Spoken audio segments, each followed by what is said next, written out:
a introdução aos escritos paulinos, lemos nas cartas de São Paulo, as chamadas cartas autênticas de São Paulo e aquelas que são atribuídas ao apóstolo São Paulo. Também estudamos um pouco a respeito da vida de São Paulo e depois nós começamos no segundo encontro a introdução à leitura da carta de São Paulo aos Efésios, que é o tema de estudo deste ano. Então, no segundo encontro, mas também nós vimos os sentidos da Escritura, nós refletimos sobre isso, também refletimos sobre a exegese e a hermenêutica, a diferença que há entre exegese e hermenêutica, dois elementos da ciência bíblica, e estudamos então alguns capítulos da carta de São Paulo aos Efésios.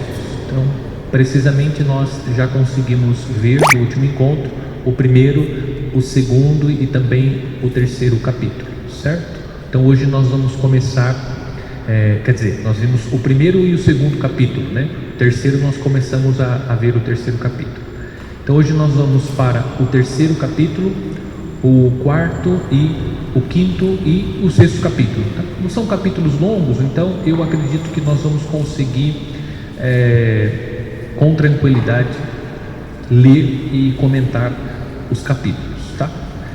Se não for possível concluir a leitura, também não há nenhum problema, porque depois vocês podem continuar a leitura e eu acredito que não terão grandes dificuldades em relação à leitura, tá? Então esse foi o caminho que nós fizemos e o caminho que nós vamos fazer hoje é a leitura dos capítulos restantes que nós ainda não estudamos. O que eu gostaria de lembrar? Bom, logo lá no início da carta de São Paulo aos Efésios, eu apresentei o esquema da carta, então vou só retomar para refrescar na memória de cada um de nós o esquema. Um possível esquema, como eu disse para vocês, nós podemos encontrar diferentes esquemas para o estudo da carta de São Paulo aos Efésios. Então nós temos logo no início da carta um cabeçalho epistolar. Depois nós entramos no tema a revelação do mistério. Nós vamos observar hoje, lendo os capítulos restantes, que uma palavra que marca a carta de São Paulo aos Efésios é a palavra mistério.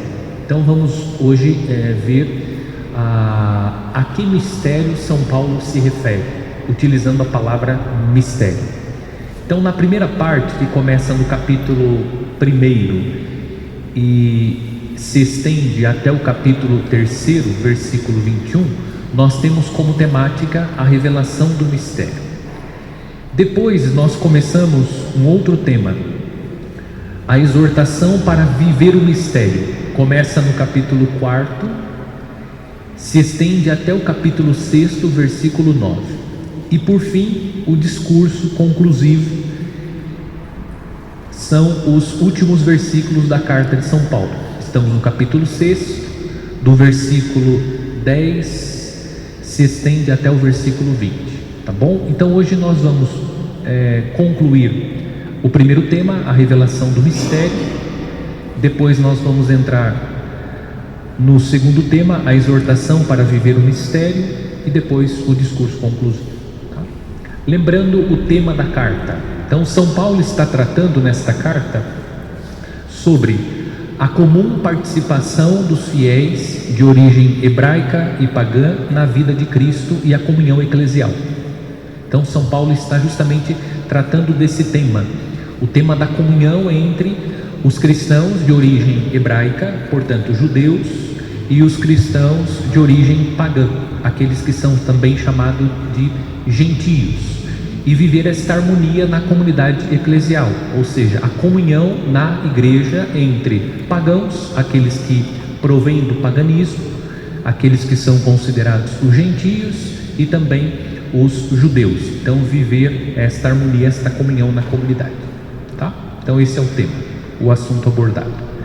Vamos à leitura então da carta de São Paulo.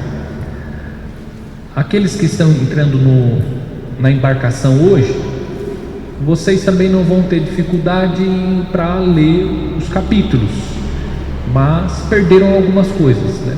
eu acho que boas coisas, tá? Mas vocês vão conseguir acompanhar também a leitura, porque nós vamos fazendo aqui a explicação do texto, tá bom? Então vamos começar a leitura. Nós já fizemos então a leitura do capítulo 1, capítulo 2, hoje nós vamos entrar no capítulo 3, 4, 5 e 6, tá? Se Deus quiser, nós vamos conseguir concluir. Então vamos começar a leitura do capítulo 3, então carta de São Paulo aos Efésios. Quem pode fazer a leitura? E eu vou interrompendo e fazendo as explicações, chamando a atenção para os versículos.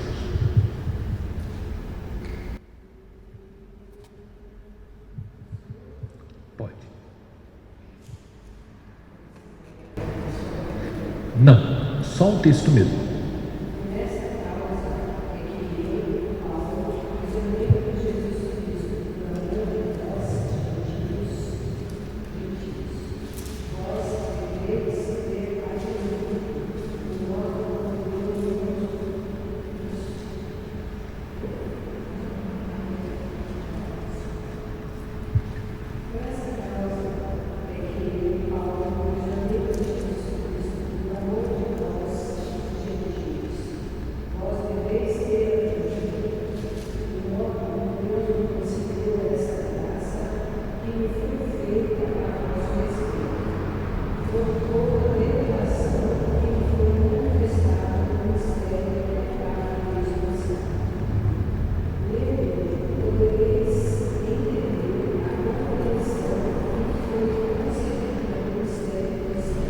Vejam que a palavra mistério vai se repetindo, aquilo que eu chamei a atenção de vocês.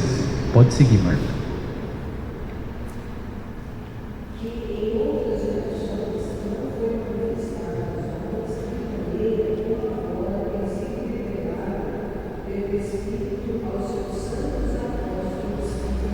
Isso, dá uma pausa aqui, depois nós seguimos com o versículo 6. O que São Paulo está fazendo aqui? São Paulo está apresentando a legitimidade do seu ministério. Então, por qual motivo Paulo pode fazer esta exortação aos cristãos? Então, São Paulo lembra que esse mistério foi revelado a ele. O próprio Cristo apareceu a São Paulo e revelou este mistério. Então, São Paulo está aqui evocando aquilo que ele viveu, e justamente por isso ele pode então fazer esta exortação aos cristãos, tá? Vai, 6. Continua, isso, versículo 6.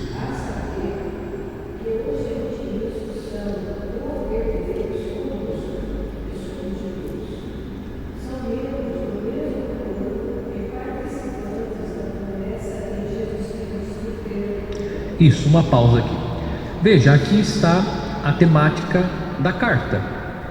Veja que São Paulo aqui está dizendo no versículo 6 que os gentios são admitidos à mesma herança, são membros do mesmo corpo e beneficiário da mesma promessa, em Cristo Jesus por meio do Evangelho. O que nós temos aqui? Nós temos aqui o tema da universalidade da salvação, que a salvação ela não é restrita a um determinado povo. A salvação ela é oferecida a todos os povos. A conclusão do Evangelho de São Mateus, capítulo 28. Ide por todo o mundo e pregai o Evangelho a todas as criaturas. Batizai-as em nome do Pai, do Filho e do Espírito Santo. O que é isso? É a comunicação do mistério, o mistério da salvação. Quando São Paulo fala do mistério, São Paulo está falando do mistério da salvação. E essa salvação ela não é reservada a uma determinada porção da humanidade. A salvação ela é oferecida a todas as pessoas. Ainda que Deus tenha constituído um povo, Deus constituiu esse povo não para salvar apenas e tão somente este povo constituído a partir de Abraão. Deus quer salvar toda a humanidade através deste povo, porque Jesus é descendente de judeu. Jesus foi judeu. Então Deus quer realizar a obra da salvação através do povo eleito. Por isso que a igreja ela é considerada o novo povo, porque através da igreja Deus quer salvar a todos. Daqui a pouco nós vamos encontrar aqui no texto essa ideia a igreja como aquela que porta a salvação, aquela que é chamada a propagar esse mistério da salvação.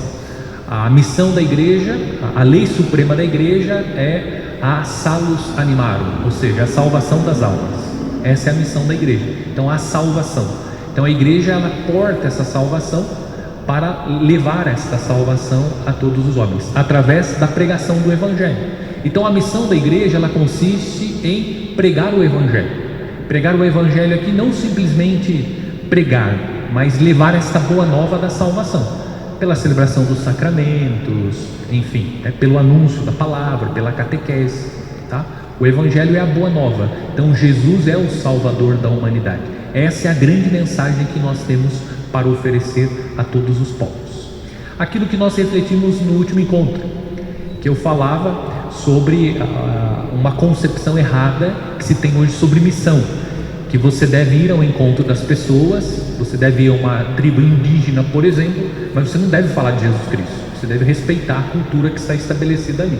Claro, você deve respeitar, mas nós temos uma obrigação moral de anunciar Jesus Cristo, que não é lá o Deus da tribo deles que vai salvar eles, é Jesus Cristo que é o Salvador, tá? Então é nessa linha de reflexão. Então aqui nós temos o tema da universalidade da salvação. O Evangelho deve ser pregado a todos. A todos. Pode seguir, Marta. 7.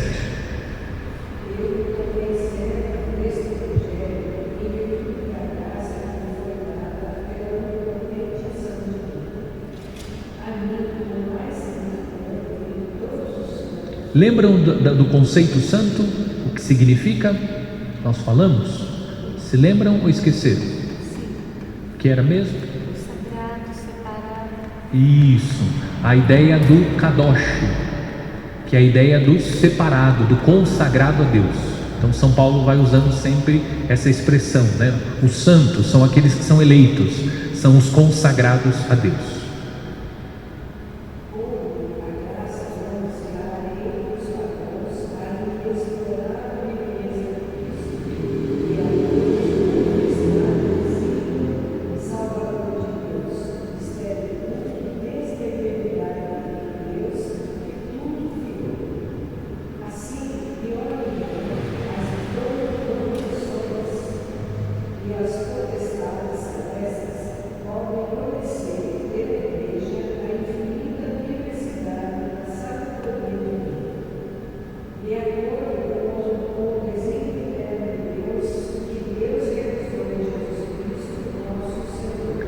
É interessante, São João Crisóstomo, comentando esse versículo 10, ele vai dizer o que? Interpretando esse versículo, ele diz que até aos anjos esse mistério estava escondido.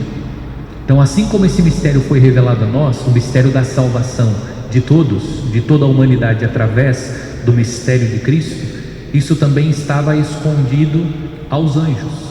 Assim como nós, ele vai citando aqui, né? Os profetas não tinham conhecimento, os anjos também não tinham conhecimento desse mistério. Esse mistério foi revelado.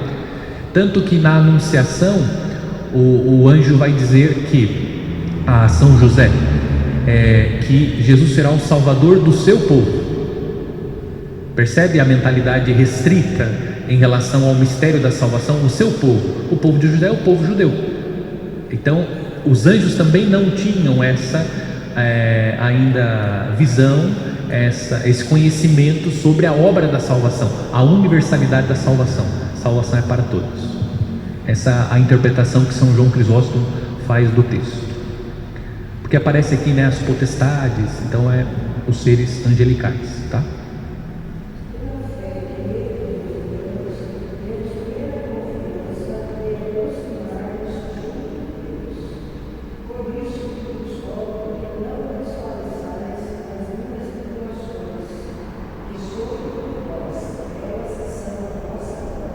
Isso.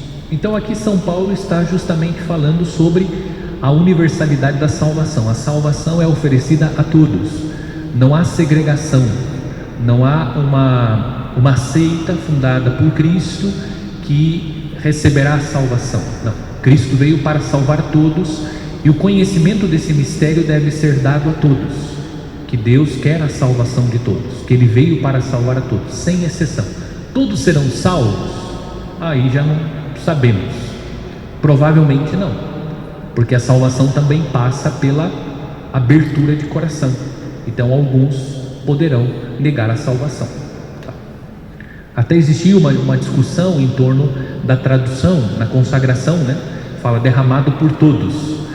Existia uma discussão sobre isso, se o mais correto não seria por muitos e não por todos, né? Porque não serão todos, mas o sentido no grego é todos, né? No sentido mesmo. Então aí a igreja resolveu manter aqui no Brasil a tradução todos, né? É derramado por todos, mas todos serão salvos? Não. Porque se alguém negar a salvação, não receberá a salvação, tá? Podemos seguir com a leitura do capítulo. Esse capítulo é mais tranquilo. Dá para ir, Marta? Então vamos.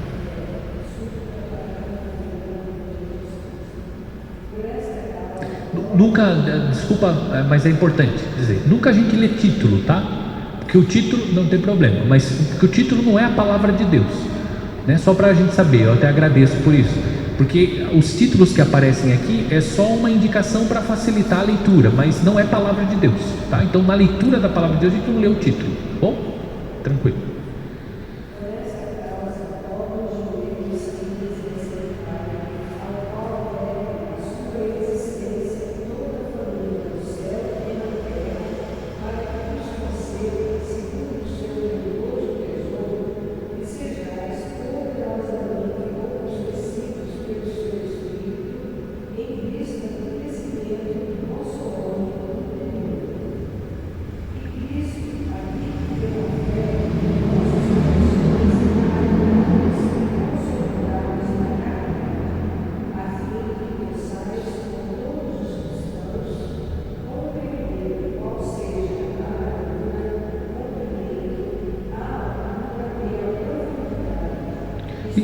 Só um minutinho, volta um pouquinho a leitura do versículo 18, que parece que a sua tradução está como cristão. Só lê por favor de novo para ver se é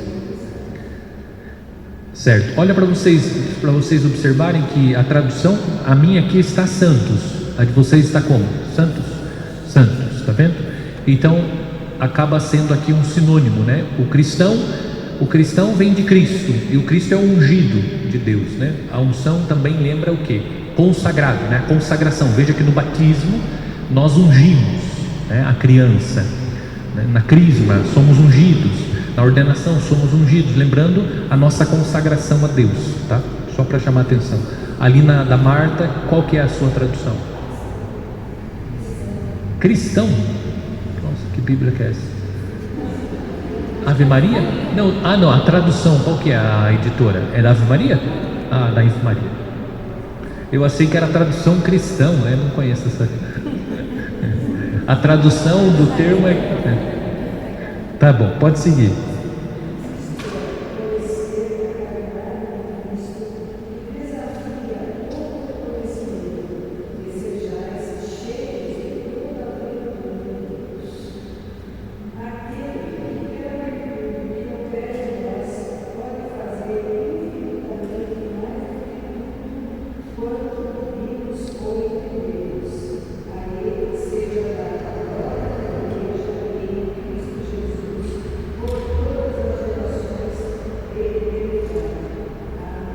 Isso.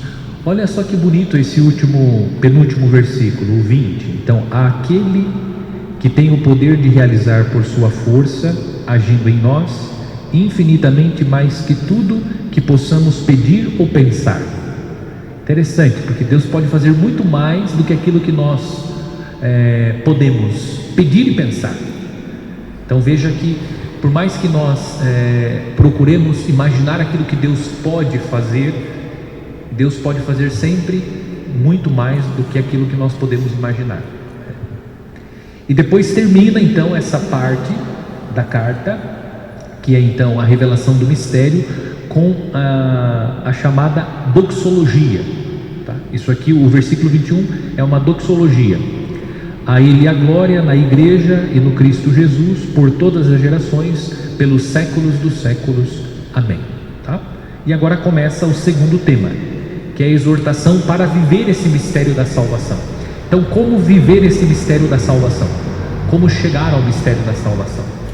Como deixar que esse mistério alcance a nossa vida, que o mistério de Cristo aconteça na nossa vida, tá?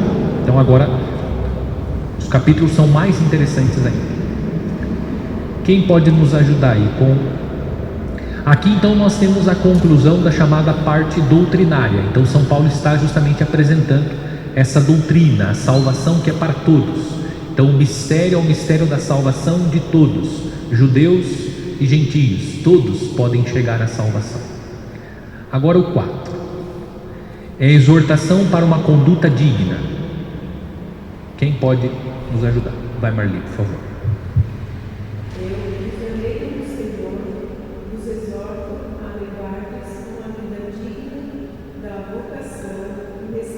Olha, então, aqui nós já temos uma chave de leitura. Então São Paulo vai fazer uma exortação para uma conduta digna.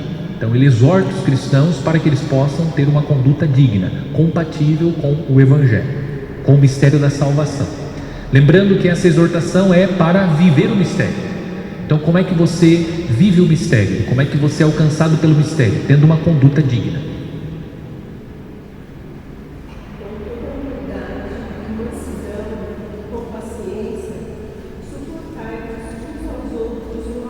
Isso, então uma coisa importante aqui é suportar um ao outro, tá? Uma coisa importante.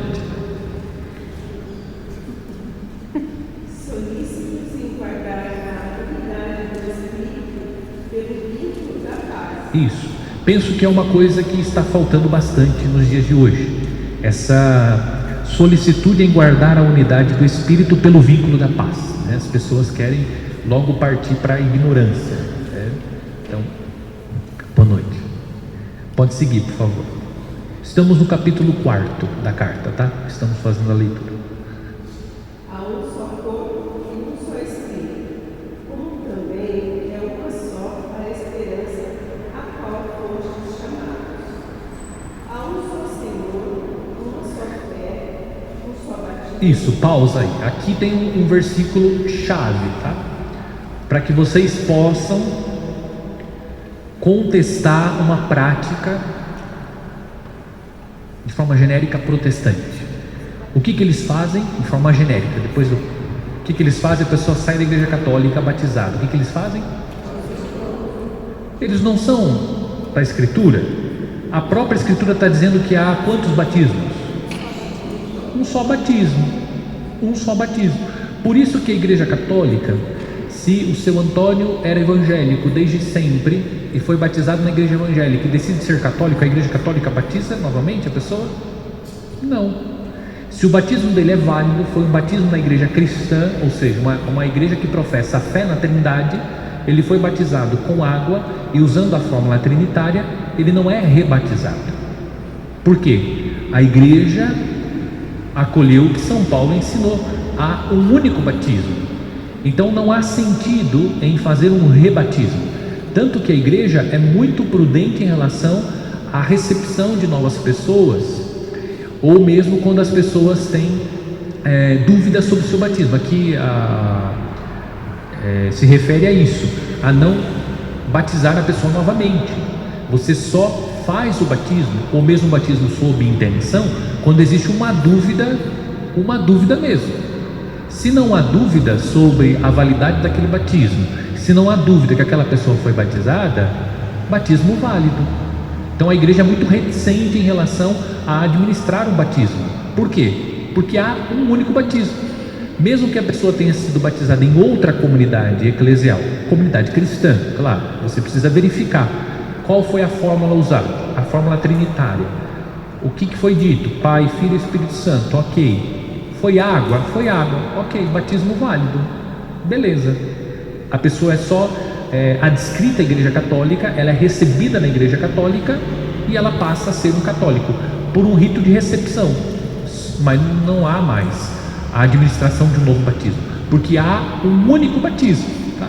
Então aqueles que o tempo todo evocam a Escritura para defender as suas ideias, em alguns pontos eles esquecem aquilo que a Escritura diz. Então a própria Escritura está dizendo, São Paulo está dizendo que há uma só fé e um só batismo. Se é na fé no Deus unitrino que se batiza, pronto, é só um batismo, é batismo válido, tá?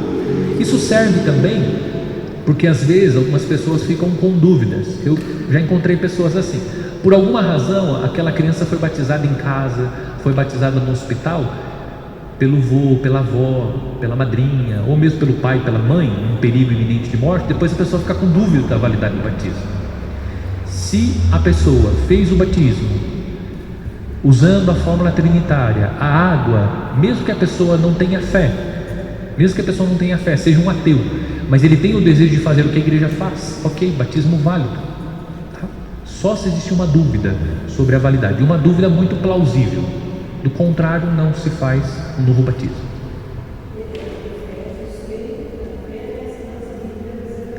Tem, exato, tem, isso. Você pode recorrer lá, diz para ele, abre lá a carta de São Paulo aos Efésios, lá no capítulo 4, versículo 5, e lê lá, um só batismo. Por que vocês batizam de novo? Está vendo? Eu não diria que seria seria um pecado contra o Espírito Santo, a não ser que eles duvidem da salvação, mas seria mesmo ignorância mesmo, né? Quer dizer, é ignorância, porque por que eu evoco a Escritura para tantas coisas, em outras coisas eu esqueço a Escritura? Tem?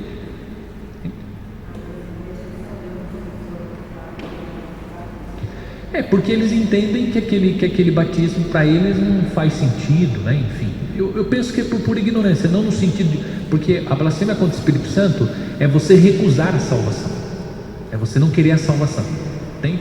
Então aqui, poderia ser outra coisa, mas não pecado, né, contra o Espírito Santo, a blasfêmia, tá?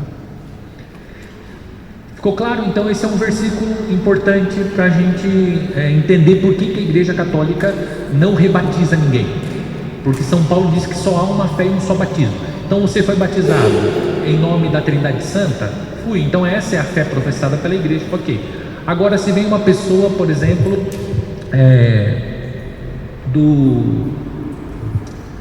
da Testemunha de Jeová, por exemplo, aí aquilo que eles fazem lá não é válido, porque eles não creem no Deus unitrino, certo? Então tem que avaliar isso. Eu falei aqui das igrejas cristãs, tá? Das igrejas cristãs. E mesmo quando se trata de igreja cristã, eu sempre pergunto, por quê? Porque eles não têm esses cuidados que nós temos. Mesmo na igreja católica às vezes acontece algumas coisas assim, um pouco absurdas, né? Como aconteceu, né? Recente na história isso. Um diácono, né? Lá nos Estados Unidos, ele batizava, e aí um dia o padre estava lá, foi assistir o vídeo do seu batismo, a família gravou o batismo, aí ele viu que a fórmula foi a fórmula errada. O diácono batizou o padre em nome da comunidade, batismo inválido, ele já era padre. Então isso aí dá um problema. Por quê? Porque ele teve que ser batizado, ele teve que receber a crisma, ele teve que ser ordenado, porque a ordenação dele foi inválida. Está vendo a seriedade das coisas? Então por isso que quando vem mesmo da igreja evangélica, eu sempre pergunto, por dúvida é melhor perguntar. Então como foi? Porque geralmente eles são batizados adultos, né? As tradicionais não, as igrejas históricas batizam a criança, mas as igrejas pentecostais e neopentecostais batizam só já com 12 anos. Então é bom sempre perguntar para a gente certificar, ok, foi a fórmula correta, o pastor não inventou nada lá, beleza, né? Tá? Então acontece, tem umas coisas assim, né? Cabeludas, né? Nesse sentido, pense bem, né? Coitado do padre, deve ter entrado em crise, né? Que não é fácil. Seguindo então, versículo 6.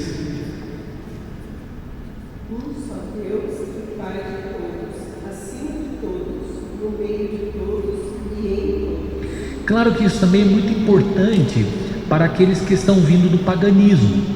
Por quê? No paganismo você tem a ideia de deuses, você tem essa ideia, né? Os templos dedicados aos deuses. Tanto que São Paulo vai pregar lá no Areópago e tem inúmeros altares dedicados aos deuses, e tem um altar ao Deus desconhecido, Se lembra? Então isso é importante, dizer que há um só Deus, uma só fé, um só Pai, justamente para superar essa ideia que não é a ideia monoteísta, tá? Então eles têm uma ideia de uma diversidade de deuses, tá? Então São Paulo está reafirmando o quê? A fé no Deus único e trino, tá? No entanto, a cada um de nós foi dada a graça, conforme a medida do dom de Cristo. Por isso diz a Escritura: subindo às alturas, levou cativo e cativeiro, e distribuiu dons aos seres humanos. Isso significa subiu, senão que ele desceu também as profundezas da terra. Isso, pausa aí. Agora uma pergunta aqui. O versículo 9. Qual que é o conteúdo dogmático que nós encontramos aqui? É um elemento que está no nosso credo, e que o nosso credo é justificado com esse versículo. Mansão dos mortos. Nós nos falamos, desceu a mansão dos mortos. Está vendo? Esse texto aqui nos remete a um conteúdo da nossa doutrina, certo? Então vamos lá, eu trouxe até o catecismo para a gente ver aqui. Se você abrir o catecismo da Igreja Católica, no parágrafo 633, você pode pegar desde o parágrafo 632, mas eu vou pegar só 2 parágrafos aqui. Esse texto aqui sustenta essa verdade de fé, aquilo que nós celebramos no Sábado Santo durante o dia, porque nós temos a Sexta-feira Santa, nós celebramos a morte de Cristo. Depois que Cristo morre, nós fazemos inclusive uma cerimônia, um rito, uma paraliturgia, lembrando o sepultamento de Cristo. Então, o que é a procissão com o esquife do Senhor morto? É um sinal, é uma paraliturgia, não é uma liturgia oficial da igreja, é uma paraliturgia através da qual nós recordamos o sepultamento de Cristo. E depois do sepultamento de Cristo, a igreja permanece em silêncio, porque nós estamos vivendo o mistério da descida de Cristo aos infernos, a região dos mortos, para resgatar os justos, porque as portas do paraíso não estavam abertas, estavam fechadas. Então mesmo os homens justos, eles ainda não tinham entrado nas alegrias do céu, porque o céu estava com as portas fechadas. A chave que abre a porta do céu, que estava fechada, é a cruz, A cruz tem um formato de chave, Interessante olhar para a cruz nos remete a uma chave. E tem um texto do Antigo Testamento que fala que o descendente de Davi, ele vem com a trave sobre os ombros, a chave, a clave, a clavícula. Clavícula lembra o quê? A chave, clave, a chave. Na música, a clave é a chave, a tonalidade daquela pauta. Então as portas do paraíso estavam fechadas. Então mesmo os justos que foram dignos da salvação não entraram ainda nas alegrias do céu. Então Cristo desce à mansão dos mortos. Tem um texto belíssimo na liturgia das horas, no Sábado Santo, que trata desse mistério. Então a igreja, ela discorre sobre esse mistério considerando esse texto que nós acabamos de ler aqui. Então eu vou repetir e depois eu vou ler aqui o catecismo da Igreja Católica. Que significa: subiu, senão que ele desceu também às profundezas da terra. Olha o que diz o catecismo aqui, o parágrafo 633. A Escritura denomina a morada dos mortos, para a qual Cristo morto desceu dos infernos, ou Sheol ou Hades, visto que os que lá se encontram estão privados da visão de Deus. Este é, com efeito, o estado de todos os mortos. Olha o que o catecismo diz: o estado de todos os mortos, maus ou justos. Está vendo? Maus ou justos, antes da descida de Cristo aos infernos, antes do mistério da paixão, morte e ressurreição de Cristo, maus e justos estão na região dos mortos. É isso que o catecismo está dizendo. À espera do Redentor. O que não significa que a sorte deles seja idêntica, tá? Ou seja, nem todos têm a mesma sorte. Maus têm um fim, justos têm outro fim. É isso que o catecismo está dizendo. Como Jesus mostra na parábola do pobre Lázaro recebido no seio de Abraão, tá? Então Jesus já está sinalizando para esse mistério, que é o mistério da entrada dos justos nas alegrias do céu. Então Lázaro já está desfrutando a imagem, então Jesus já está remetendo a esse mistério, enquanto que o rico está o quê? Padecendo no inferno. São precisamente essas almas santas que esperavam seu libertador no seio de Abraão, que Jesus libertou ao descer aos infernos. Jesus não desceu aos infernos para ali libertar os condenados, porque os condenados já estão condenados. No inferno não há mais possibilidade de salvação. Nem para destruir o inferno da condenação, mas para libertar os justos que o haviam precedido. Então veja a justiça de Deus, aquilo que nós estamos refletindo aqui na carta de São Paulo aos Efésios, que Jesus veio para salvar judeus e gentios. Aqui nós também vemos a justiça de Deus, que não privou aqueles que não ouviram a pregação de Jesus da salvação, porque foram considerados justos, embora eles não tiveram a oportunidade de ouvir o Evangelho tal como foi pregado por Cristo. Então Deus é tão justo que Deus desce em busca daqueles que foram considerados justos à região dos mortos para conduzi-los às alegrias do céu. Essa verdade de fé está sustentada nesse versículo, tá? Vou ler o outro parágrafo aqui, agora o 635, para a gente seguir com a leitura, só para vocês perceberem que eu não estou inventando, tá? Que é o catecismo da igreja a partir da Sagrada Escritura. E olha o que interessante, sabe o que vocês podem fazer? Quando surgir algum versículo assim, vocês podem ir aqui no catecismo. No catecismo tem aqui o índice analítico. Então você pode pegar lá, carta de São Paulo aos Efésios, capítulo 4, versículo 9. Onde que esse versículo é citado no catecismo? Aí você vai entender a chave, vai ser uma chave de leitura para você entender aquele versículo, certo? Aquele texto. Ficou claro? Isso aqui é legal, ajuda pra caramba.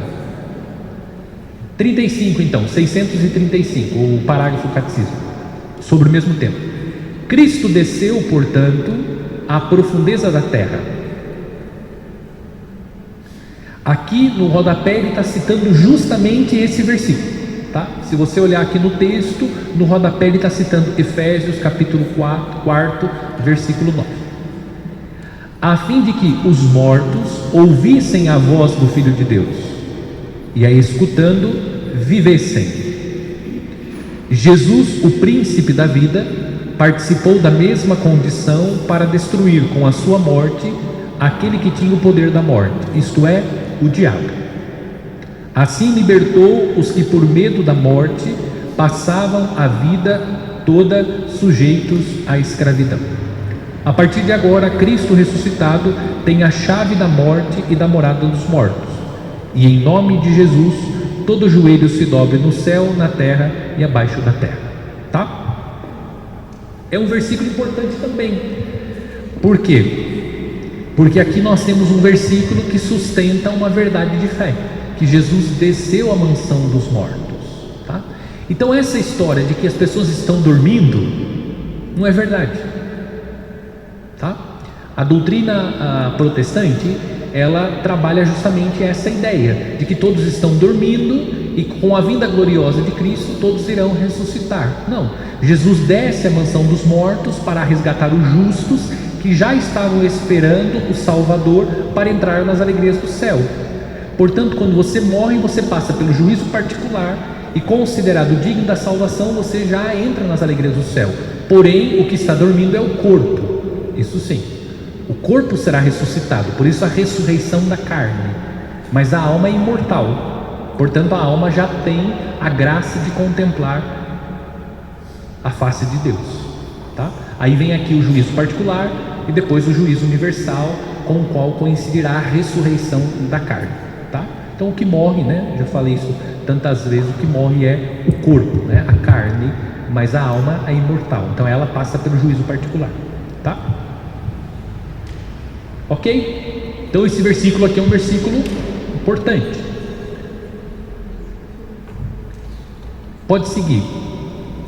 Aquele que desceu é o mesmo que subiu acima de todos os céus, a fim de encher o universo. Isso aqui está falando da ascensão do Senhor, né? Pode seguir, Marcos.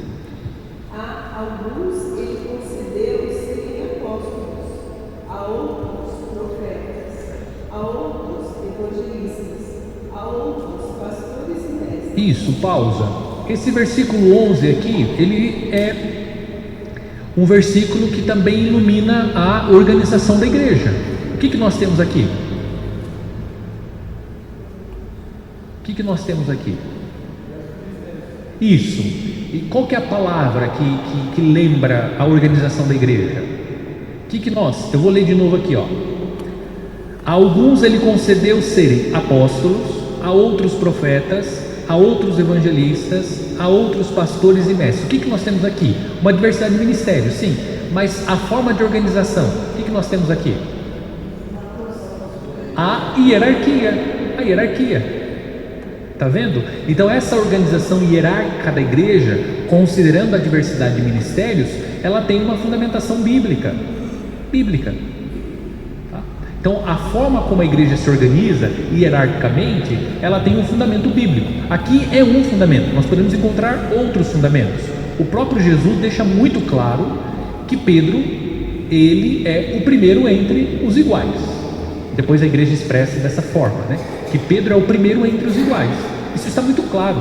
Jesus se dirige a Pedro: Pedro, tu és Pedro, e sobre esta pedra construirei a minha igreja. Então essa organização hierárquica, porque também tem correntes ideológicas que querem dizer que está errado, que não é assim, tá? Que quer colocar todo mundo no mesmo nível. Não, todo mundo tem a mesma dignidade, mas na igreja existe uma diversidade de ministérios, e essa diversidade de ministérios é organizada de forma hierárquica. Aqui não é questão de quem é mais importante, no sentido que tem mais dignidade. Não, todos somos filhos de Deus e temos a mesma dignidade, mas é verdade que nós temos funções e responsabilidades diferentes. No dia do juízo, vocês não vão responder pelo ministério sacerdotal. Vocês não foram sacerdotes. Eu vou responder no juízo pelo ministério sacerdotal que da igreja eu recebi e por meio dela do próprio Deus.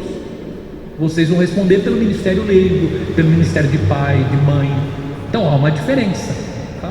Agora veja, infelizmente no mundo de hoje as pessoas olham isso como coisa que é pejorativa, entende? Que é sistema opressivo, essas bobagens que infelizmente entrou na mentalidade, tá? Não é isso. A igreja, em relação a poder e hierarquia, não é isso. Se alguns vivem isso, vivem de forma equivocada, não é o que o evangelho ensina, tá? Então aqui não tem luta de classe, não é nada disso, tá? Não é marxismo, tá? O opressor e o oprimido, não tem nada disso aqui. Pode seguir, por favor. Assim, ele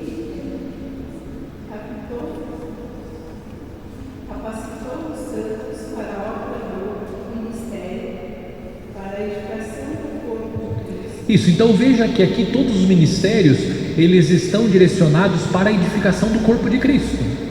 Então, se eu recebo um ministério, independentemente do ministério, a finalidade do ministério é a edificação do corpo de Cristo, não é a edificação da pessoa. Então eu sou ministro da Eucaristia, né? Sou ministro extraordinário da distribuição da Santa Comunhão. Grande coisa, se você não exerce o ministério para a edificação do corpo de Cristo, grande coisa, entende? Porque a finalidade é a edificação do corpo. Eu sou padre, grande coisa. Se você não exerce o ministério para a edificação do corpo de Cristo, você não entendeu a finalidade do ministério, tá? Então qualquer ministério na igreja, a pastoral da criança, grande coisa é cuidar das crianças, isso é importante, mas se você não realiza aquele ministério para a edificação do corpo de Cristo, entende? Você está fazendo filantropia, outra coisa, não está fazendo caridade, tá? Até chegarmos todos juntos à unidade na fé e no conhecimento do Filho de Deus,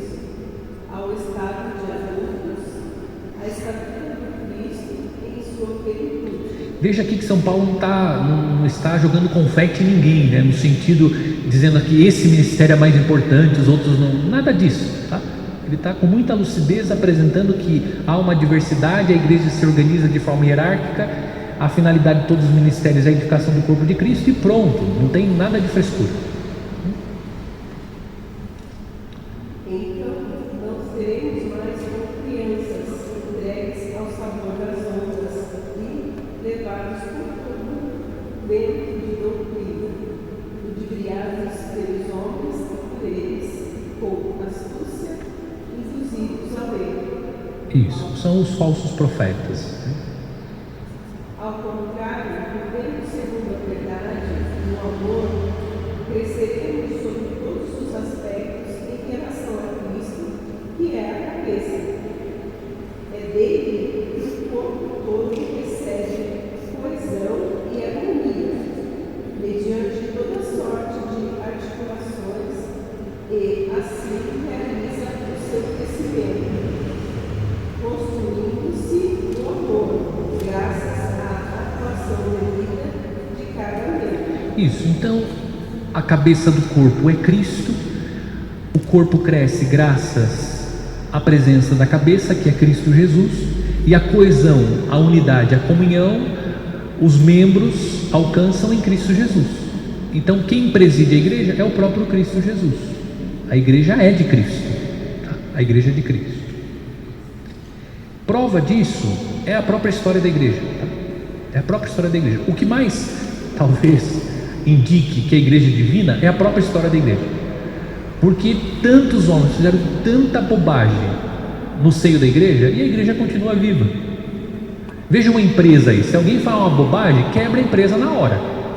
Na igreja, o que tem de gente que já fez bobagem na igreja, desde papa até os leigos, não está escrito no gibi, mas a igreja continua viva. Isso é uma prova muito forte de que a igreja é de Cristo, aquilo que o próprio Jesus disse, né? A porta dos infernos não prevalecerão sobre a igreja, né? Então isso é a prova mais contundente de que a igreja realmente é de Cristo, tá? Pode seguir, Marli. Eu vos digo, pois, e vos conjuro no Senhor, que não vos comporteis mais como se comportam os pagãos, por sua mentalidade fútil. Isso, então São Paulo está lembrando que eles não devem mais se comportar como pagãos. Se eles se tornaram cristãos, eles precisam se comportar como cristãos, certo? É necessário abandonar a vida pagã, deixar de viver como um pagão e viver como um cristão.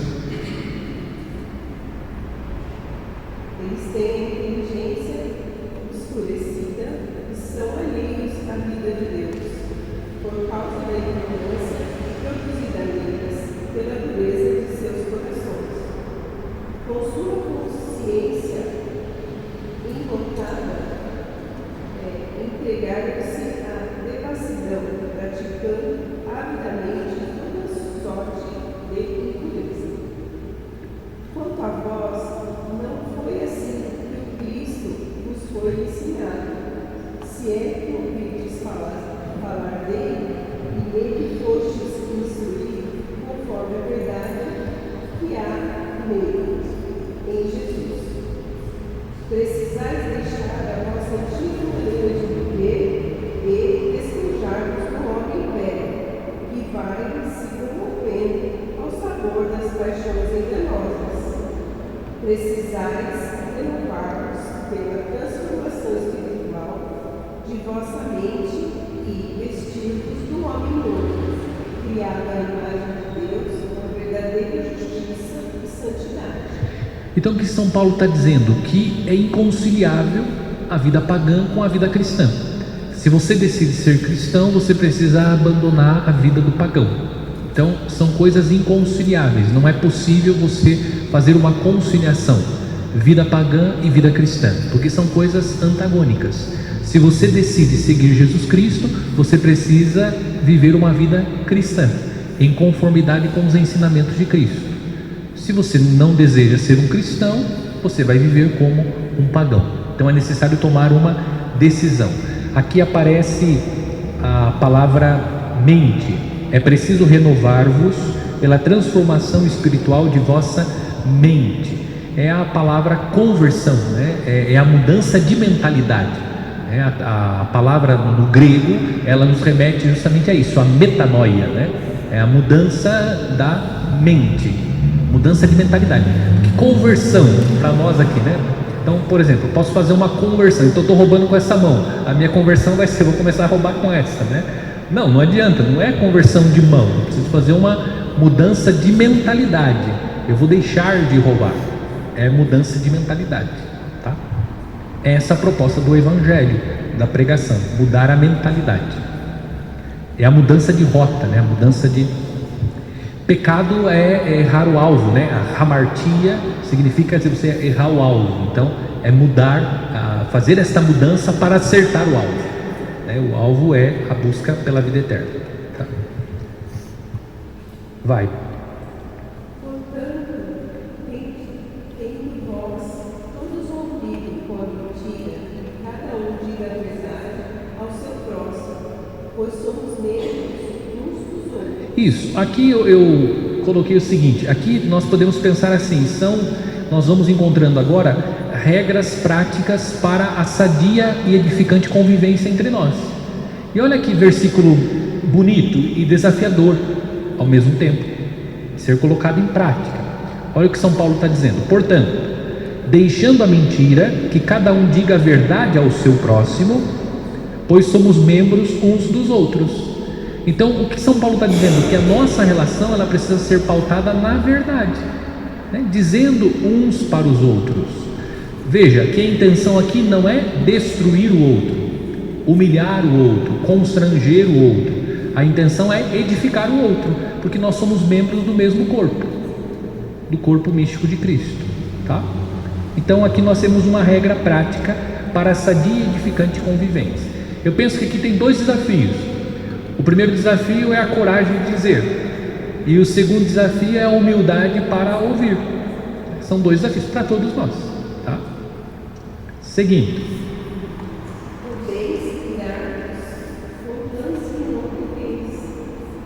Isso, às vezes você fica soltando fogo para as ventas, como diz o pessoal. Mas não pequeis.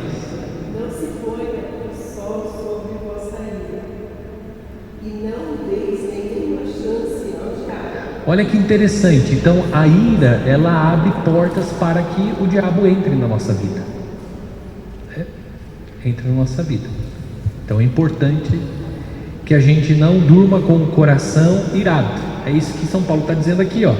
Não se ponha o sol sobre vossa ira, tá? Então nós temos que tomar cuidado, não dormir com o coração cheio de ira.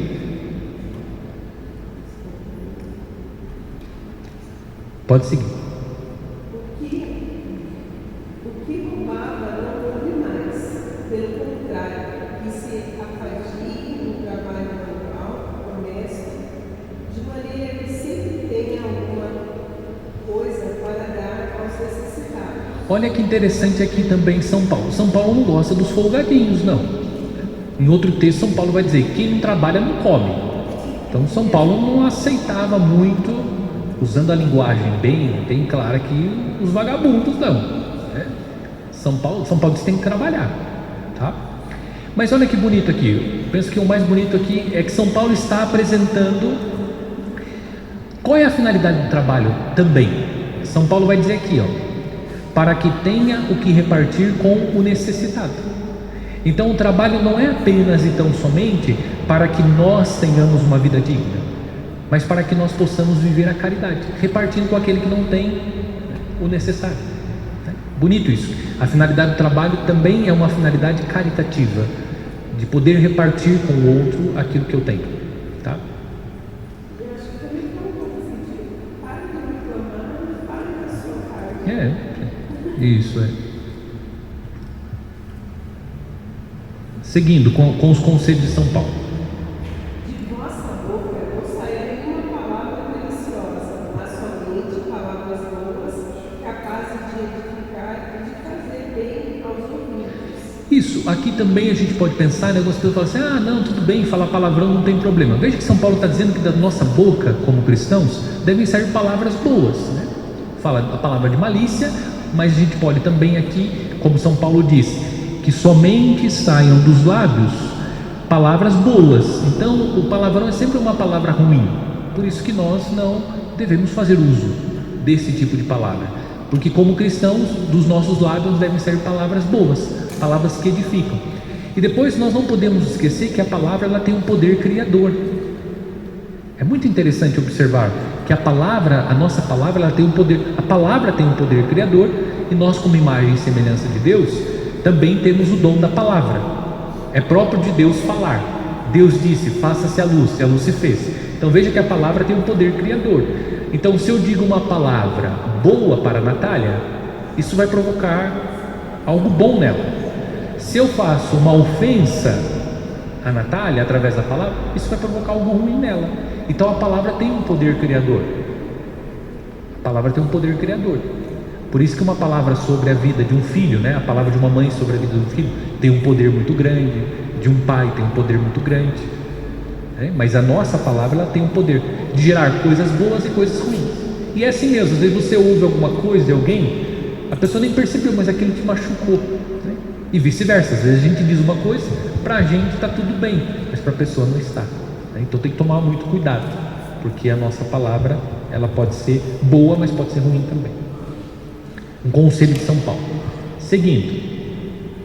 Não entristeçais o Espírito Santo de Deus, com o qual fostes marcados, como por um sinal para o dia da redenção. Desapareça no meio de vós todo o amargor e exaltação. Isso, então aquela pessoa amargurada, né, que só vive amargurada com a vida, né? Vida amargurada, não. Tem que eliminar, né? Não, a vida não é assim tão amargurada, né? Só pelo fato de saber que Jesus veio para nos salvar, isso já deveria ser uma grande motivação de vida e de alegria, tá? Já seria de saber todos e acordar que nós temos um Deus que quer a nossa salvação, isso já é suficiente. Aí diz que mais? Isso, antes amargor e exaltação, tá? Isso, exaltação, né? Pensando aqui a vanglória, né? A gente gosta às vezes de receber um confetinho, né? Não precisa existir isso entre nós, tá? Toda ira e gritaria também. Olha só, quem gosta de gritar, tá vendo? Nada de gritaria, né? São Paulo está dizendo, nada de ira, nada de gritaria entre vocês cristãos, tá? Na comunidade cristã. E toda espécie de maldade, tá? Pelo contrário, sejam bondosos e compassivos, uns para com os outros, perdoando-nos mutuamente, como Deus nos perdoou em Cristo. Eu penso que uma das coisas mais bonitas da Escritura é a sinceridade da Escritura. Veja que São Paulo já está dizendo aqui, ó, sede bons, e São Paulo vai dizer assim também, perdoai-vos mutuamente, porque ele sabe que a gente é cabeça dura e a gente se machuca de vez em quando, então tem que existir o que entre nós? O perdão. Então São Paulo já está aconselhando a comunidade, olha, pode acontecer alguma coisa, então tem que existir o que na comunidade? O perdão, tá? Isso serve para a comunidade eclesial, comunidade, igreja doméstica, a família também, tá? São bons conselhos de São Paulo, né? São bons conselhos de São Paulo, que continua servindo para nós. A carapuça serve para nós aqui também. A igreja do século 21, né? Serve para todos nós. Ok? Capítulo 4. Então vejam que aqui nós encontramos as regras para a sadia e edificante convivência. Vamos para o capítulo 5 agora. Quem pode ajudar aí com a leitura?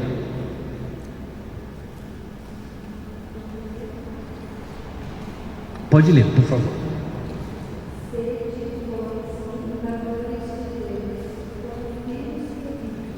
Vocês se lembram que eu indiquei que nós estamos agora na parte da exortação para viver o mistério, ou seja, para viver o mistério da salvação, certo?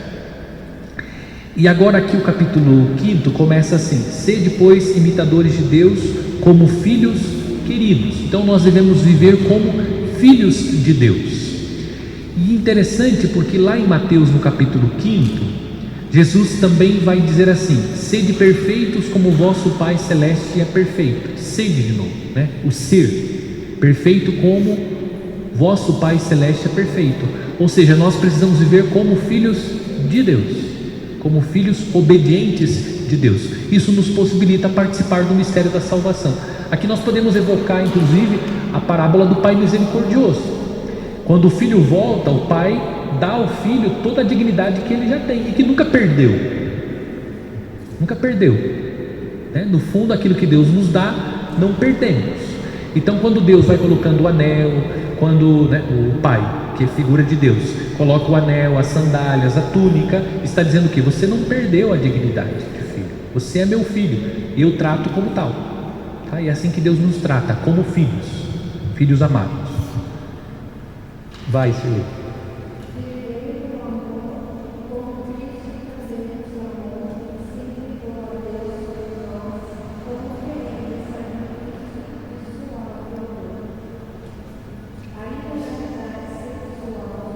Só voltando um pouquinho no 2, então veja que aqui São Paulo também está falando da necessidade de caminhar no amor, como Cristo também nos amou e se entregou a Deus por nós, como oferenda e sacrifício de suave odor. Então o amor é sinônimo de sacrifício também. O amor requer renúncia, o amor requer sacrifício. Então amar a Deus exige de nós esse sacrifício, essa entrega, essa doação, tá? 3, vai.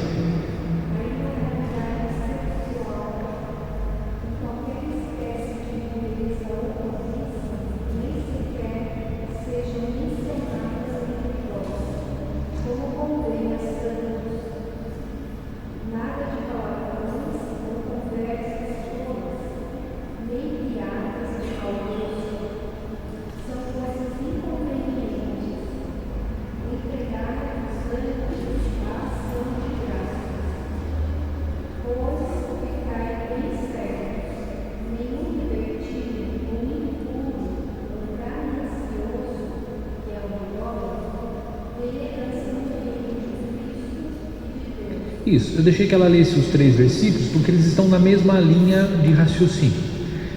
Veja, o que é importante também a gente considerar dentro desse versículo, lembrando que São Paulo está tratando do mistério da salvação, e a salvação é para todos, falando, exortando também os cristãos que estão vindo, né, para a fé cristã do judaísmo, que os gentios devem ser acolhidos. Os pagãos, eles tinham algumas práticas relacionadas ao campo da sexualidade, como por exemplo, você tinha os templos onde existiam as prostitutas sagradas.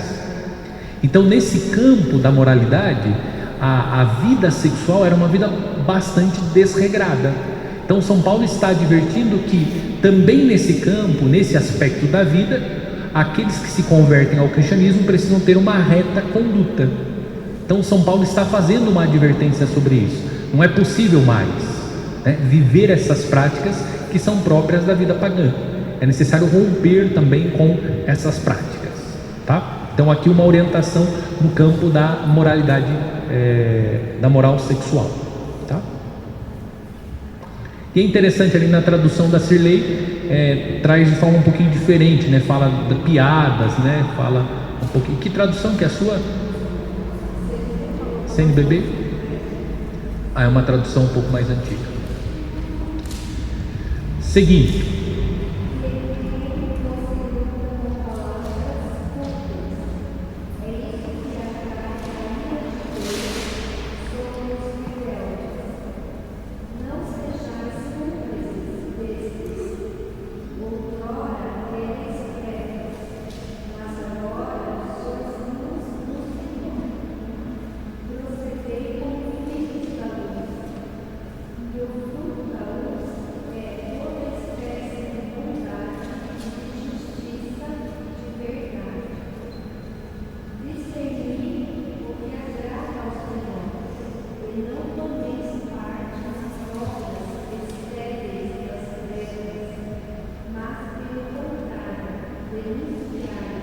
Isso, aqui está a dimensão profética da vida cristã. Então nós precisamos denunciar as obras das trevas. Então a presença das trevas, ela precisa ser denunciada, tá? Então essa dimensão profética da vida cristã. Viver como filhos da luz. Às vezes não é necessário propriamente falar, mas a própria conduta dos filhos da luz traz à tona a mentira dos filhos das trevas. Então a verdade dos filhos da luz expõe a mentira dos filhos das trevas. Então, pelo fato de você caminhar na verdade, ser de fato um filho obediente de Deus, um filho da luz, isso já é uma ação profética. Às vezes é necessário falar, mas nem sempre é necessário falar. A própria conduta já expõe a mentira dos filhos das trevas.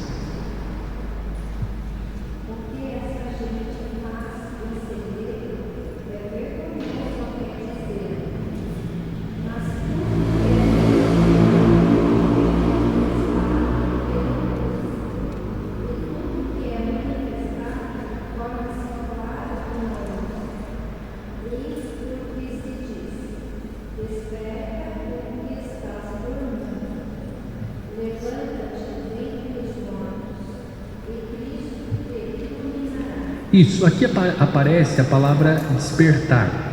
Então São Paulo está dizendo que é necessário àqueles que aceitaram Cristo como Salvador deixar de viver como filho das trevas para viver como filho da luz. E é interessante a questão do despertar, porque aquele que está dormindo, qual que é a posição de quem está dormindo? É aquele que está deitado. A posição estar deitado é a posição do morto. Vocês já foram em algum velório que o morto está em pé? Não, pelo menos não inventaram essa moda. A gente chega lá, o morto está sentadão na cadeira, né? E todo mundo, não. A posição do morto é a posição de alguém que está deitado. Então despertar é a posição de quem está vivo, de quem está ressuscitado, quem tem vida. Então é próprio daquele que está fadado à morte estar no sono. Certo? Então essa é a ideia do despertar. Despertar é a ideia do ficar em pé. É a posição do ressuscitado, daquele que tem vida. Certo? Essa é a ideia do despertar. Por isso o vigilante é aquele que está em pé. Hoje o vigilante fica sentado, né? Mas a ideia do vigilante é aquele que está em pé, de vigia atento àquilo que está acontecendo, tá? Então é nesse sentido, despertar. Então aqui nós temos sempre o binômio: morte, vida, trevas e luz. Certo? Seguindo.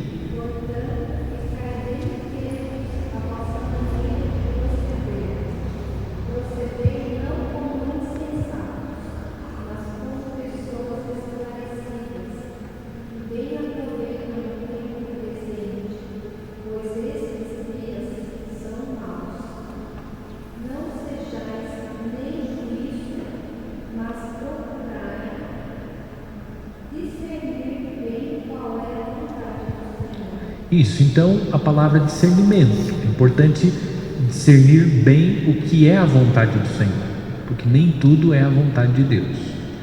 Vai, agora eu vou comentar o versículo 18, mas lê primeiro.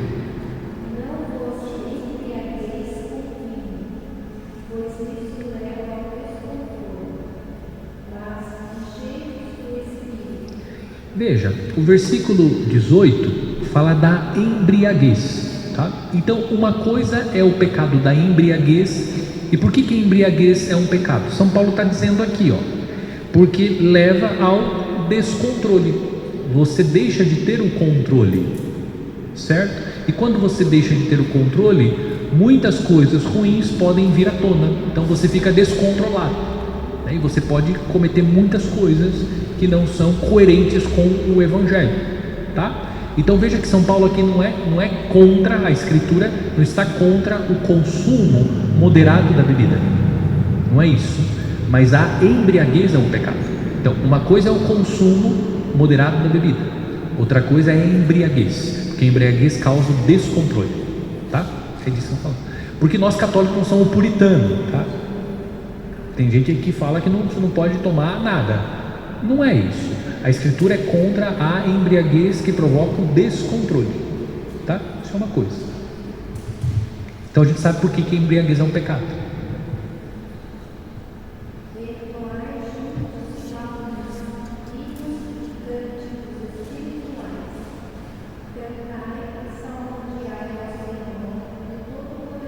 Isso, aqui nós temos o que? Nós temos uma indicação litúrgica de São Paulo. São Paulo está indicando como que nós devemos rezar. Então, uma indicação, portanto, litúrgica. E São Paulo diz que nós devemos entoar juntos salmos, hinos e cânticos espirituais, cantai e salmodiai ao Senhor de todo o coração. Veja que a liturgia da igreja é marcada pelo canto, pelos hinos, pelos salmos, tá?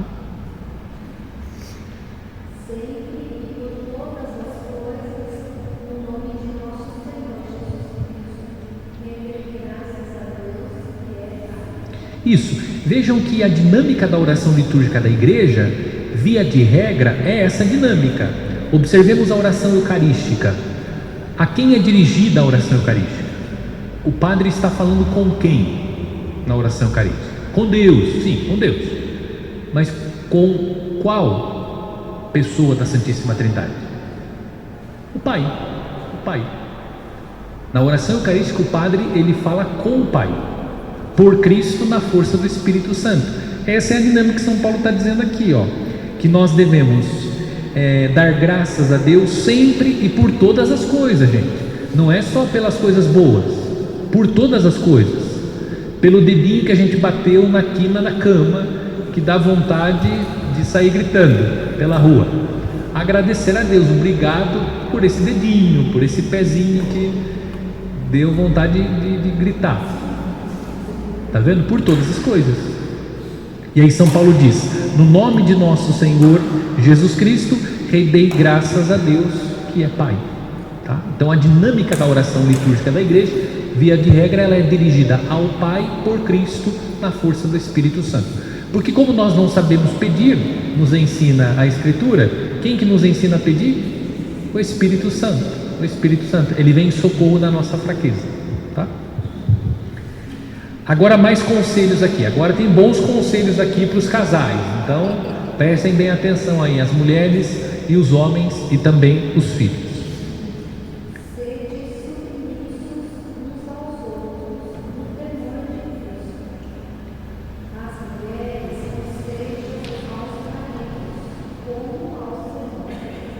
Veja que interessante, porque aqui muitas pessoas fazem essa leitura, né? É o machismo de São Paulo, essas bobagens aí que a gente escuta por aí.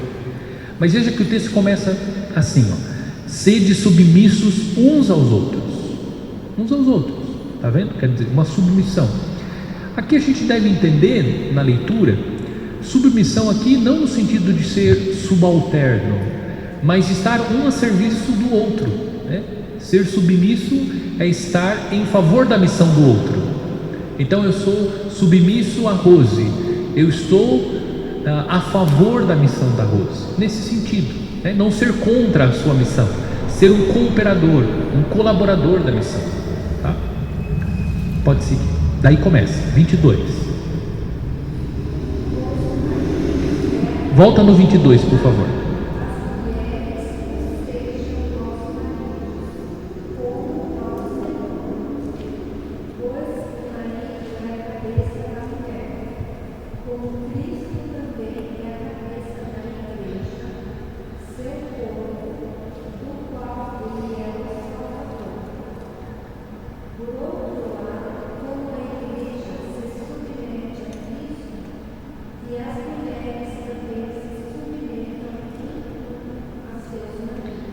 Isso, tá?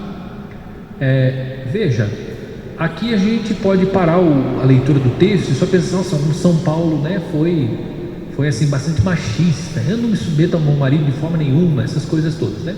O empoderamento feminino, uma série de coisas que eu penso assim que, se não são bem entendidas, elas vão desfigurando, despersonalizando a mulher, tá?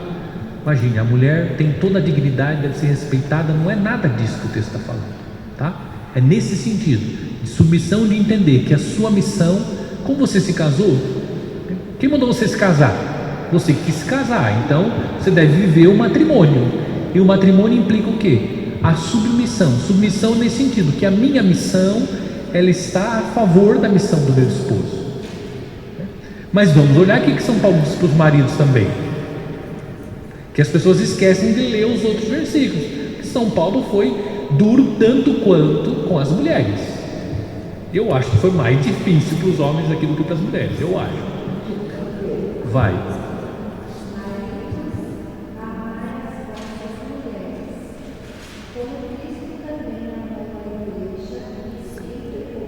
Olha só, o que São Paulo está dizendo para o marido? Que ele tem que dar a vida pela mulher.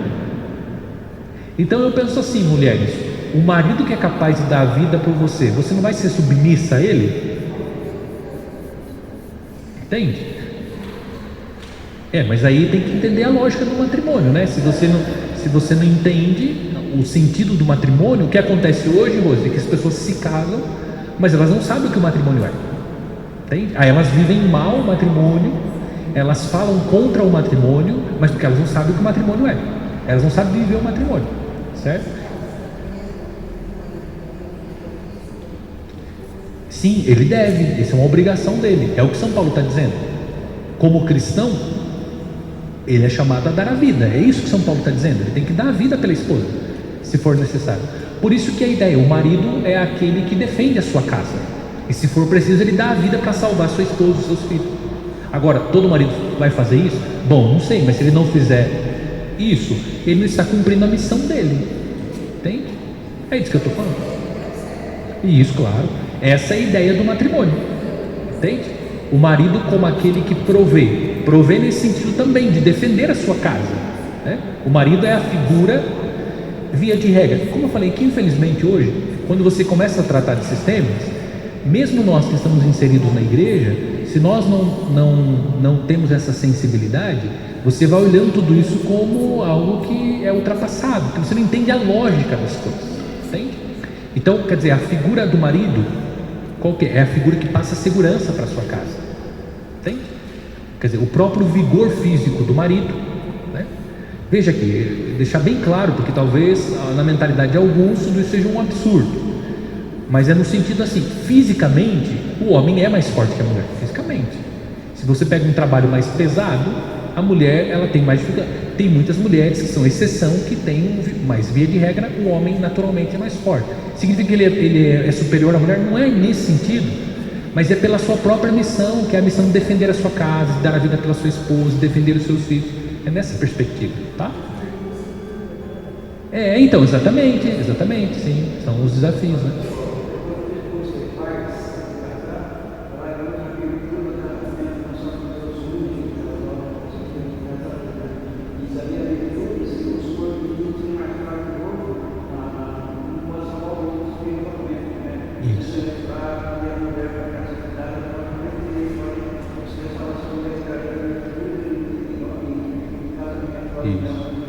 Exatamente, isso mesmo, sim, isso é correto, tá? Então veja que também a missão do esposo aqui é tanto quanto desafiadora, tá? Então ele é chamado. Agora, se o esposo vai viver isso ou não, aí ele vai responder por isso diante de Deus, assim como a mulher também, tá? Como todos nós. Então é nesse sentido. Pode seguir, Sirlei.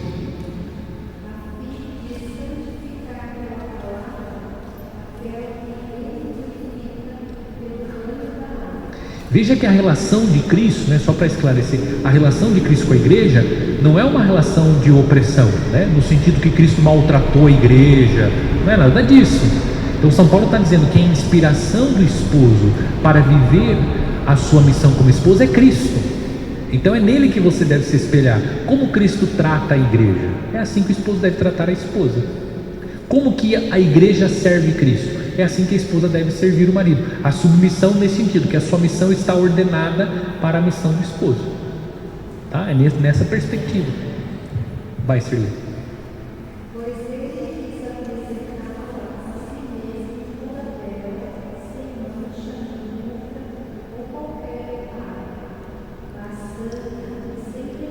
Isso, eu já expliquei e vou repetir porque talvez alguns não escutaram ainda. Por isso que a noiva entra no dia do casamento de branco, porque a noiva representa a igreja, e a igreja foi purificada pelo noivo, que é Cristo. E o noivo, via de regra, né, que agora virou tudo de ponta cabeça, né? Então fica até difícil, tem que ficar explicando aquilo que é o óbvio, mas tem que explicar hoje. Por isso que o noivo deveria, né, e deve estar com um terno escuro, porque ele representa o Cristo, que assumiu para si as culpas da noiva, Então purifica a noiva, tá? Então não é um vestido de branquinho, ai que belezinha, tem um sentido espiritual nisso, tá? Terno tem um sentido espiritual nisso, tá? Porque Cristo purificou a noiva, santa e sem defeito. Segue.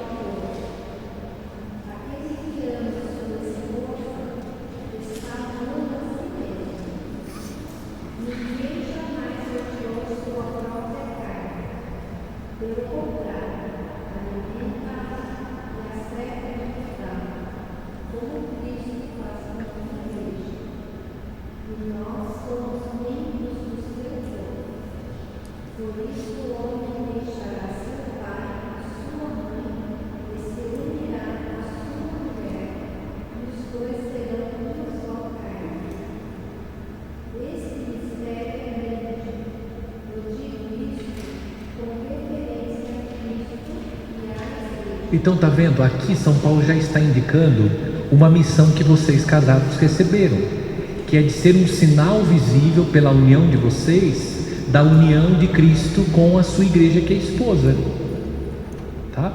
Então veja, quando se prega a fidelidade do matrimônio, recordando que vocês têm a responsabilidade de ser um sinal visível da união de Cristo com a sua igreja.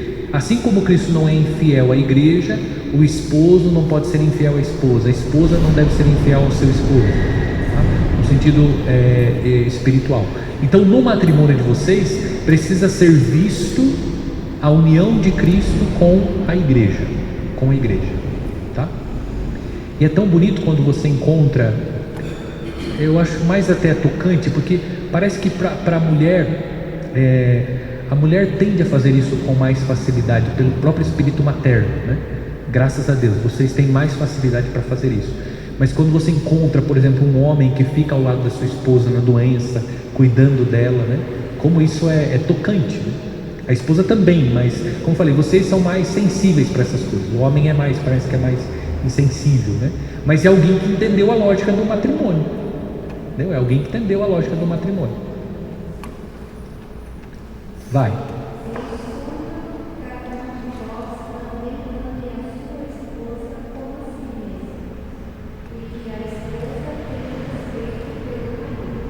Isso. Veja que São Paulo puxou muito mais a orelha dos homens aqui do que das mulheres, né? E também vejam a missão dos homens, né? Então é importante que vocês, mulheres, leiam completo o texto, porque às vezes lê só um pedacinho e as pessoas que não sabem ler corretamente a escritura dizem um monte de coisa, né? Fazem inclusive piadas, né, com esse texto, que não é isso o sentido do texto. Vamos entender a santidade do texto, o que o texto está falando sobre a beleza do matrimônio. O que acontece sobre o matrimônio é isso, que muitas vezes, infelizmente, não é dada uma boa catequese do matrimônio, e muitas pessoas vão para o matrimônio sem saber o que o matrimônio de fato é. Entende? Então aí você não consegue viver bem no matrimônio, porque você não sabe o que o matrimônio é. Entende? Isso de ambas as partes, né? Tanto do homem quanto da mulher, tá? Os dois precisam entender. Agora, estou dizendo que é fácil no matrimônio? Não, eu não sou casado, mas eu sei que não é fácil, tá? Sei muito bem. É muito mais fácil ser o que sou do que ser o que vocês são, não tenho dúvida disso. Ser esposo e ser esposa é muito mais difícil do que ser padre, tá? Muito mais difícil. Mas eu escolhi ser padre, né? Então também não adianta vocês quererem ficar bravos comigo, né? O seminário estava aberto para todo mundo, e o convento também, né? O convento também, então não adianta, padre, quem não mandou você ir para o convento? Quem não mandou você ir para o seminário? Agora, claro, cada um com seus desafios na sua vocação, né? Mas eu acho que a vocação de vocês, a vida matrimonial, é mais desafiadora, né? Eu acho. Certo, vamos para o 6 e a gente vai terminando. Faltam 4 minutos. Quem pode ler agora o 6? Ainda segue nessa orientação, São Paulo orientando. Agora vai os filhos, tá? Esposa, agora filhos. São Paulo aqui está apresentando essa dimensão da vida doméstica. Então as orientações para os casais, Agora, São Paulo falou do mistério, né, da união de Cristo com a igreja, que pode ser visto na união do casal, e agora São Paulo, no capítulo 6, vai orientar os filhos e também orientar os pais. Tá? Quem pode ler para a gente? Pode, não tem problema. Filhos, obedecei aos vossos pais no Senhor, pois isso é justo. Homem, honra teu pai e tua mãe. Eu acho tão interessante aqui, porque São Paulo vai dizer assim, ó, filhos, obedecei a vossos pais no Senhor. No Senhor. Quer dizer, existem coisas que eu não vou obedecer ao meu pai e à minha mãe, certo? Porque eles podem me pedir algo que é contra o Senhor, e se é contra o Senhor eu não preciso obedecê-los, tá? Então veja, é um detalhe, mas que faz a diferença na interpretação do texto. Então, se o Robson pede algo que é contrário à lei de Deus para a Alice, ela não está obrigada a obedecer, mesmo ele sendo o pai dela. Então ele vai dizer assim, Alice, vai ali na mesa do padre e pega o celular e leva para casa. Não, ela não está obrigada a fazer isso. Se ela desobedece, ela está deixando de honrar o pai dela? Não, porque ela deve obedecê-lo no Senhor, ou seja, de acordo com a lei do Senhor, aquilo que é contrário. Por isso que depois Jesus vai dizer que, né, Jesus vai dizer no Evangelho, que pai ficará contra filho, filho contra pai, é nesse sentido que em algum momento eu posso ficar contra o meu pai. Porque se meu pai me pede algo que não é segundo a lei de Deus, eu não estou obrigado a obedecer, tá? Porque muita gente entra em crise nesse sentido. Às vezes o pai e a mãe diz uma coisa e ele vai contra o pai e a mãe, ele fica em crise, né? Eu não estou honrando meu pai e minha mãe. Não, se seu pai está pedindo, se a sua mãe está pedindo algo que é contrário à lei do Senhor, você não está desonrando o seu pai e sua mãe, tá? Veja que é um detalhe, mas que às vezes passa e você fala assim, ah tá, mas faz toda a diferença. Vai, seu Antônio. É o primeiro mandamento como promessa para seres felizes e eles proclamam sobre a terra. É um mandamento acompanhado de promessas mesmo, isso é interessante. Aqui só parece uma, mas na verdade são 3 promessas. Aquele que honra pai e mãe, as suas orações serão ouvidas, receberá o perdão de seus pecados e terá uma vida longa. Uma vida longa. Interessante. Vejam a importância desse mandamento, ele é acompanhado de promessas. Pode seguir, seu Antônio. E vós, pais, não deis a vossos filhos o que perdoa contra vós, mas educai-os com correções e aprendizes que se inspiram no Senhor. Isso, está bonita a tradução ali do seu Antônio, mais bonita que a minha, né? A tradução dele. Veja, mas também aqui, pais, às vezes a pessoa só pelo fato de ser pai, ele pensa que pode fazer o que ele bem entender com os filhos. Não é isso. E vós pais, não, aqui na minha tradução, mas a tradução do seu Antônio está mais bonita. E vós pais, não provoqueis a ira em vossos filhos. Como que está do Senhor aí? Repete, por favor, seu Antônio. O 4 mesmo. E vós, pais, não deis a vossos filhos motivo de revolta contra vós, mas educai-os com correções e advertências que se inspiram no Senhor. Isso, então a correção deve ser feita inspirada no Senhor. Mas veja que aqui está dizendo que tem que ser corrigido. Então essa é uma responsabilidade do pai e da mãe. Então o pai e a mãe que não corrige o seu filho, ele está pecando, porque ele está deixando de cumprir uma obrigação que fora dada a ele precisa corrigir, certo? Agora você não pode provocar a ira do seu filho também, tá? Então tem que corrigir no Senhor, segundo os ensinamentos do Senhor. Vai, segue aqui um outro tema polêmico, mas bem interessante também. É um tema que dá polêmica muitas vezes na leitura da Escritura, que são os escravos. Servos, obedecei com temor e tremor, em simplicidade de coração, a vossos senhores, nesta vida como a Cristo, servindo-os não quando vigiam, mas para agradar o homem, mas como servo de Cristo, que põe a alma em atender Então aqui nós temos o quê? Nós ainda, claro, não temos a São Paulo ainda, esse contexto, não tem a maturidade de entender o que significava a escravidão, como hoje nós temos. Porém, o que vai ficar claro aqui? Nós vamos seguir contexto, mas o que vai ficar claro? Que independentemente do status social, todos receberão o mesmo pagamento por aquilo que tiverem feito. Ou seja, Deus também vai alcançar com a sua graça aqueles que são os escravos. Então aqui já tem um movimento na Escritura de superação de uma mentalidade que segrega a pessoa como se ela não valesse nada, porque se ela é digna da salvação, quer dizer, ela tem um valor, entende? Só que ainda, claro, que não se tem essa maturidade que nós temos hoje sobre o que isso significa. É um processo, né, de compreensão disso. Pode seguir.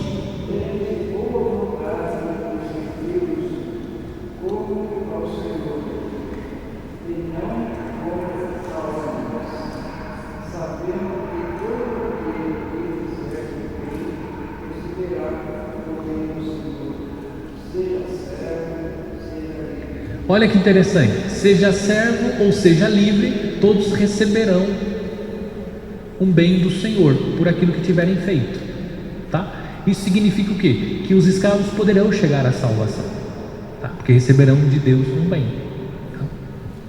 Segue, São Antônio.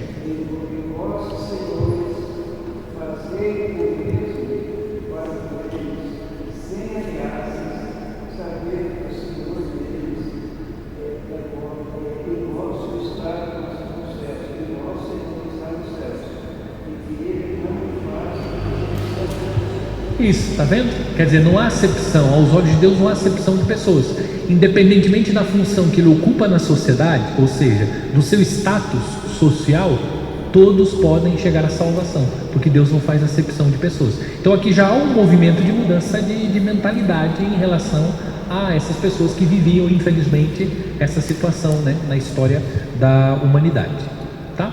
Nós vamos terminar porque o nosso horário deu, mas eu vou só apresentar aqui uma chave de leitura. O que nós vamos encontrar agora aqui, a partir do capítulo 10? Isso. O que nós vamos encontrar aqui então? É interessante, depois vocês leem em casa, que São Paulo aqui vai considerar também a existência do mundo espiritual. São Paulo vai tratar disso agora. Então ele vai indicando, considerando que existe um mundo espiritual. Tanto que o versículo vai dizer assim, ó. Vou pegar aqui o versículo. Aqui. Versículo 12. A nossa luta não é contra o sangue e a carne, mas contra os principados, as potestades, os dominadores deste mundo tenebroso, os espíritos malignos espalhados pelo espaço. Então São Paulo está indicando que existe um mundo espiritual, e nós não lutamos contra homens e mulheres de carne, mas contra os seres espirituais.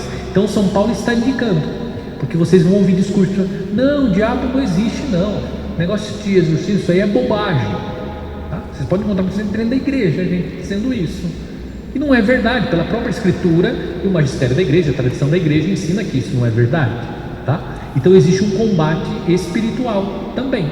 Então a necessidade, e São Paulo vai dizer, de estar revestido com a armadura de Deus. Depois vocês podem ler em casa, tá? Então São Paulo vai indicando para essa realidade. O que nós encontramos aqui é como uma oração, é uma súplica a Deus. Nós podemos usar isso como uma súplica, né? A Renovação usava esse texto aqui como uma súplica, né? Pedindo a proteção de Deus. O que nós encontramos nesse texto? A manifestação da confiança no Senhor, na força do Senhor. Então eu confio na força do Senhor, embora existam os maus espíritos, mas a minha confiança está no Senhor, tá? Porque é só nele que a gente pode vencer. Por nós mesmos nós não vencemos as forças malignas, nós não temos forças, porque a força do ser espiritual é maior do que a nossa força, mas em Cristo nós podemos vencer, porque em Cristo somos mais que vencedores, tá? E depois termina aqui uma saudação final, São Paulo então se despedindo dos cristãos. Bom, para ser fidedigno ao horário que eu passei um pouquinho. 6 minutos hoje. Sim. Vou levantar para esticar um pouquinho. Hoje não. Antigo Testamento, primeira leitura e...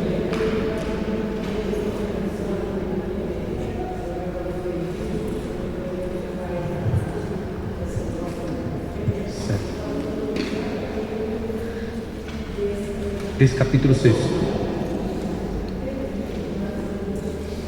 Certo. Esse capítulo. Ok. Ficou claro? Então tá bom.